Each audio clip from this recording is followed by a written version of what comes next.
சிக்கல் சிங்காரவேலர் முருகபெருமானுக்கு இருக்கக்கூடிய ஒரு தனித்துவமான இடம்னு சொல்லலாம்.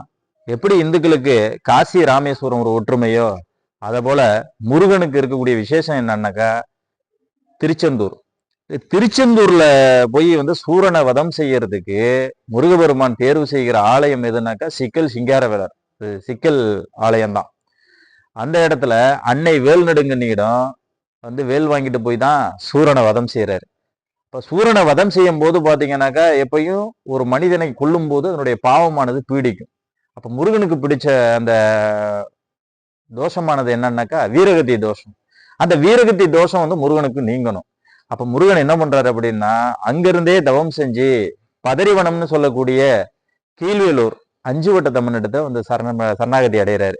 இப்ப அஞ்சுவட்டத்தம்மன் என்ன சொல்றாங்க அப்படின்னாக்கா, எல்லாம் சரிப்பா, எல்லாம் நிறைவேற்றி ஆயிடும், ஒன்றும் பிரச்சனை இல்லை, இங்க நீ சிவபூஜை செய்யற இடத்துக்கு ஒரு 5 இடம் சொல்றேன் அப்படின்னு சொல்லிட்டு அஞ்சுவட்டத்தம்மன் சொல்றாங்க.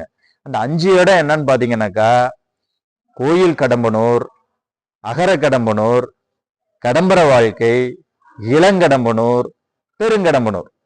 அப்ப கடம்பன்னாலே நமக்கு முருகன் ஒரு பேரும் இருக்கு. குகன் முருகன், கார்த்திகேயன் முருகன் இப்படிலாம் சொல்லுவாங்க. இந்த கடம்ப ஸ்தலத்துல 5 கோயில்லையும் முருகன் போய் சிவபூஜை செய்து தன்னுடைய வீரகத்தி தோஷத்தை நீக்கினார். அப்ப என்ன சொல்றார், தனக்கு வரக்கூடிய கேடை நீக்குவதற்காக கடவுளே தோஷம் நீங்கி சிவபெருமான் இடத்திலே பார்வதி இடத்திலே வரம் வேண்டி அவர் அந்த பாவத்தை நீக்கினதான் நம்ம பாக்குறோம்.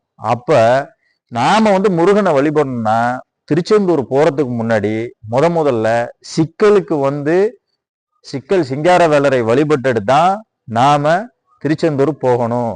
போனா நல்லாவும் இருக்கும் அப்படின்ட்டு இதுவரைக்கும் காலங்காலமா நமக்கு இந்த இடத்துல ஒரு ஐதீகமா சொல்றாங்க.